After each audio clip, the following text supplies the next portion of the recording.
Oke, Assalamualaikum warahmatullahi wabarakatuh. Nama saya Rizky Dewa Sakti dengan NIM 130.118.038.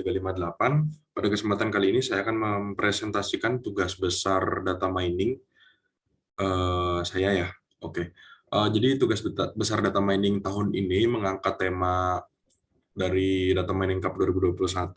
Adapun soalnya yaitu kami mahasiswa diinstruksikan untuk membuat sistem rekomendasi buku gitu ya, berdasarkan beberapa dataset yang telah diberikan. Jadi di sini kita diberikan dua dataset. Yang pertama yaitu transaction dan items ID itu yang nanti bisa kita evaluasi, dan satu dataset lagi yang bernama evaluations.csv. Evaluations.csv itu nanti berupa apa ya, data rujukan untuk hasil ya, untuk resultnya. Oke, sebelum itu pertama-tama kita akan masuk ke tahap data understanding ya. Jadi pada tahap ini kita akan mengevaluasi dan menganalisis data secara keseluruhan. Jadi adapun beberapa evaluasi yang bisa saya lakukan di sini adalah memahami tentang contohnya items.csv ini bagaimana sih datanya, dia banyak nulnya enggak, terus banyak duplikatnya apa enggak gitu. Terus apakah si items.csv ini berhubungan dengan transactions tuh berhubungan yang seperti apa gitu relasinya. Nah, setelah itu yang paling penting di sini adalah kita akan mengecek informasi transaksi asosiasi. Jadi perlu diingat ya bahwa di data frame.transactions ini dia tuh datanya bentuknya kan seperti ini. Jadi ada session ke 0, item ID itu yang item ID sekian ini diklik satu kali, terus session ke satu item ID ini diklik satu kali. Nah, session ID ini tidak duplikat ya, tapi yang duplikat ini si item ID. Jadi bisa aja nih, contohnya ya, session ini dengan session ini mengakses item ID yang sama. Nah, di sini saya mendapatkan jumlah usernya itu ada sekitar 271.000 user yang berbeda. Nah, user ini sendiri saya justifikasi berdasarkan keunikan session ID gitu ya. Nah, ini session ID-nya ada segini, terus yang unik ada segini. Berarti banyak ya yang duplikat. Oke, setelah memahami hal-hal tersebut, kita akan masuk ke informasi transaksi asosiasi. Oh ya, di sini saya akan membuat sistem rekomendasi dengan pendekatan teknik asosiasi ya. Adapun teknik ini tuh merupakan apa ya, sebuah rujukan dari mata kuliah Social Network Analysis yang kebetulan semester kemarin saya ambil. Untuk transaksi asosiasi sendiri hanya bisa dilakukan pada session ID yang duplikat. Jadi session ID yang duplikat ini sebenarnya sangat-sangat berguna ya pada pendekatan sistem rekomendasi yang akan saya lakukan. Jadi nanti pada session ID ini, misalkan session ID 0 dan 1 mengakses item yang sama gitu ya. Berarti ini nanti bisa dianalisa atau dievaluasi mengenai asosiasinya. Oke, selanjutnya ada tema subject categories evaluation, ini akan saya jelaskan nanti. Oke, langsung saja kita lanjut ke deteksi bahasa berdasarkan items title atau berdasarkan judul suatu items ya. Jadi pendeteksian bahasa ini nanti akan berguna dalam apa ya, pembobotan dan juga dalam justifikasi rekomendasi dari buku, karena dengan asumsi ketika seseorang membaca buku dengan bahasa Inggris, maka dia akan lebih suka untuk membaca buku bahasa Inggris lainnya gitu ya. Jadi ini saya mulai generate deteksi bahasanya dengan menggunakan bantuan library language detect atau lang detect, yang pastinya juga kita install menggunakan pip install Python ya. Oke, kita di sini bisa melihat bahwa bahasa yang paling banyak digunakan pada dataset ini yaitu bahasa Inggris ya. Terus yang kedua ada bahasa Jerman, Deutsch, dan ini ES ini Spanyol atau bahasa Spanyol. Oke, nah ini jadi datasetnya akan kita tambahkan satu atribut lagi yaitu language ya, itu nanti untuk justifikasi pada tahap selanjutnya. Oke, ini tahap yang ketiga yaitu menghitung interest age ya. Apa sih interest age itu? Jadi saya mengasumsikan dulu aja lah pendekatan yang akan saya lakukan. Jadi misalkan ada anak kecil yang suka baca buku Cinderella gitu, terus ketika dia diberikan rekomendasi buku, pastinya bukunya yang mirip-mirip Cinderella untuk kategori umurnya seperti Pinocchio, Doraemon, dan yang lain-lain yang memang bukunya dikhususkan untuk anak kecil ya. Oke, jadi di sini bagaimana saya akan mendapatkan nilai umurnya. Oke, jadi tadi pada data understanding saya sempat menyinggung mengenai tema subjek kategoris ya. Jadi tema itu apa?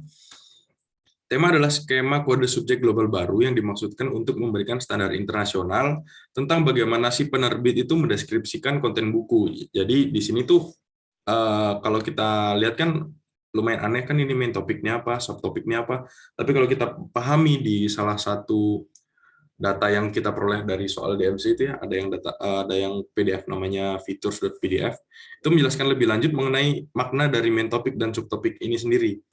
Adapun maknanya itu seperti ini. Jadi kenapa saya memilih ini ya, memilih yang hanya 5A dan yang berawalan Y, karena kedua kode tersebut menunjukkan tentang umur dari buku gitu. Jadi buku ini diperuntukkan untuk orang yang umur berapa gitu. Di sini kode yang berawan 5A menerangkan semuanya ya, ada yang umurnya 3, 4, 5 sampai adult. Terus yang Y itu juga gitu, ada yang children's or teenage gitu ya. Oke, jadi di sini saya akan membagi menjadi 6 kelas. Kalau tidak salah ya ada 6 kelas. Jadi yang kelas pertama itu 0 untuk anak di bawah umur ya, di bawah 6 tahun, terus kelas 1 untuk 7 sampai 12, kelas 2 untuk 13 sampai 7 dan seterusnya. Begitu pula dengan identifier di Y gitu ya. Oke, setelah itu akan muncul nih age identifier gitu. Ini nanti akan kelihatan distribusinya kayak gimana, dan terbukti bahwa yang paling banyak ini kode 5AN ya.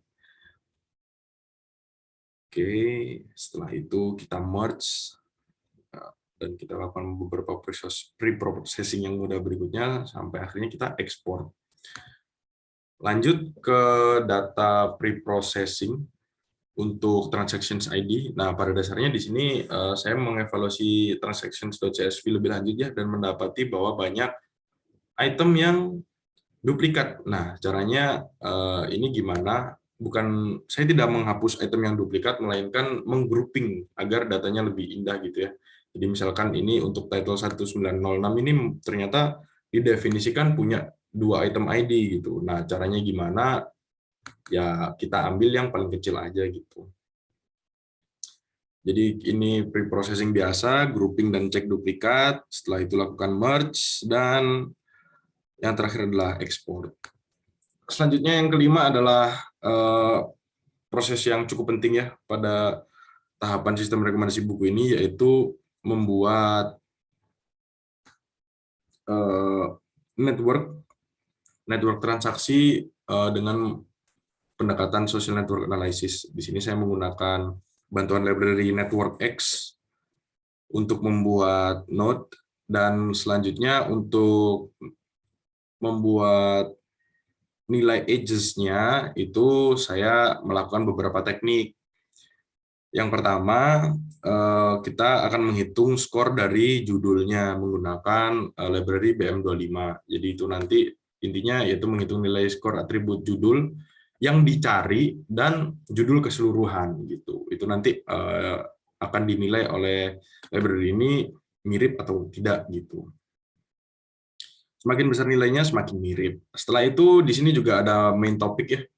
Jadi kalau judul tadi kan satu judul dibandingkan dengan keseluruhan. Tapi kalau main topik ini dibandingkan antar main topik 1 dan main topik 2, yaitu node 1 dan node 2 yang mempunyai relasi gitu ya. Jadi di sini saya akan menggunakan penghitungan teknik least similarity function yang akan mengembalikan nilai float juga, dan untuk nilainya lebih besar berarti lebih baik atau lebih mirip gitu ya. Ini untuk tesnya apakah topik GFB dan YFA ini mirip. Nah, ini nilainya. Oke, setelah itu kita akan membuat apa ya, network edges-nya dengan menggunakan beberapa fungsi yang tadi. Selanjutnya ini. Selanjutnya kita ekspor dan kita masuk ke weight features logistic regression. Jadi di sini kita akan melakukan atau membuat sebuah pemodelan regresi logistik regression ya. Nah, itu biasa bisa pakai sklearn aja. Nah, di sini ada beberapa pre-processing yang tadi belum sempat saya kerjakan di di kode nomor 5 ini. Saya kerjakan di sini karena cuma ngapus-ngapus data aja. Yang biasanya yang none itu dihapus gitu. Nah, edge closeness ini ya gampang aja saat kita cari nilai mutlaknya gitu, biar nggak ada yang minus-minus. Lanjut. Nah, ini klasifikasinya saya membagi terhadap 20 kelas. Untuk justifikasinya ya random aja sih. Itu menurut saya 20 itu cukup seimbang gitu. Nah, ada 20 kelas weight, terus kita kasih nilai skor untuk setiap kelas weight, supaya nilainya tidak random kayak gini ya, ada nilai 1 sampai 191. Nah, ini nilainya biar rentangnya 0,5 sampai 1. Nah, kebetulan ini saya juga kalikan dengan 1000 supaya tidak float hasilnya atau supaya integer gitu ya. Ini. Nah, nilainya rentangnya rapi, jadi ada 20 kelas ini. Ya, katakan yang kelas pertama namanya 500, kelas kedua ada 525 namanya gitu. Terus kita buat pemodelannya biasa menggunakan sklearn dan kita fitting dan kita mendapatkan skornya itu 85% ya. Jadi terbukti baiklah untuk pemodelan kalau udah 85% itu. Kita ekspor modelnya, selanjutnya kita akan masuk ke model evaluation. Nah, model evaluation ini nanti akan menjadi tahap terakhir ya dalam sistem rekomendasi buku. Bagaimana prosesnya akan saya rincikan. Oke, yang pertama biasa kita load data dan kita load model yang tadi juga bisa. Selanjutnya kita akan mendefinisikan cara memakai algoritma-algoritma yang tadi sudah kita definisikan gitu. Jadi kita kan tujuannya ingin mencari item ID yang ada di evaluation.csv. Kalau evaluation.csv itu isinya itu cuma ya indeks aja sama item ID. Dari item ID yang random jumlahnya ada 1000 gitu ya. Nah, kita mau nyari itu satu-satu. Untuk item ID pertama itu nanti rekomendasinya apa aja, ada 5 buku gitu. Jadi yang pertama saya mendefinisikan fungsi search query. Nah, fungsi ini tuh berguna contohnya itu untuk seperti ini ya. Nah, ini search query, misalkan kita nanti bentuk akhirnya kita ingin mencari rekomendasi buku yang paling dekat sama 445 gitu. Jadi kita harus verifikasi dulu bahwa 445 ini ada itemnya di dataset gitu. Itu fungsinya search query. Selanjutnya yang paling penting di sini adalah ini calculate BM25 lim similarity itu sama ya seperti pembobotan tadi. Nah, yang paling penting di sini adalah ini algoritma rekomendasinya gitu. Jadi memang step-stepnya kurang lebih sama untuk memberikan nilai skor pada pada semua atribut ini. Jadi ini atribut yang masih pakai string nanti akan dirubah menjadi nilai skor semua ya, nilai angka di fungsi ini. Untuk selanjutnya supaya si model tadi yang model linear regression bisa memprediksi. Nah, dari nilai prediksi ini akan muncul nilai average score dan setelah disorting itu akan memunculkan rekomendasi buku terbaiknya ya gitu. Jadi setelah saya tes ini coba 445 item ID-nya judulnya ini bahasa Deutsch ya, bahasa Belanda. Dan setelah kita running rekomend ini itu muncul 5 rekomendasi bukunya. Ini kalau kita lihat bahasanya dari Belanda semua, terus main topiknya ini. Nah, itulah. Nah, ini nih yang saya maksud dengan skor-skor tadi, yang berbentuk angka semua. Nah, setelah itu, setelah kita melakukan pengetesan untuk satu ini bisa, berarti kita akan memasukkan semua nilai yang ada di evaluation, ada 1000 item itu tadi, untuk menjalankan fungsi recommend ini ya. Untuk waktunya sendiri cukup lama, maka dari itu saya akan membatasi sampai 97 aja, dan berikut hasilnya. Sudah muncul, jadi untuk item ID 12, ini rekomendasi 1, 2, 3, 4, 5. Jadi itu sekian dari saya. Mohon maaf apabila ada salahnya. Wassalamualaikum warahmatullahi wabarakatuh.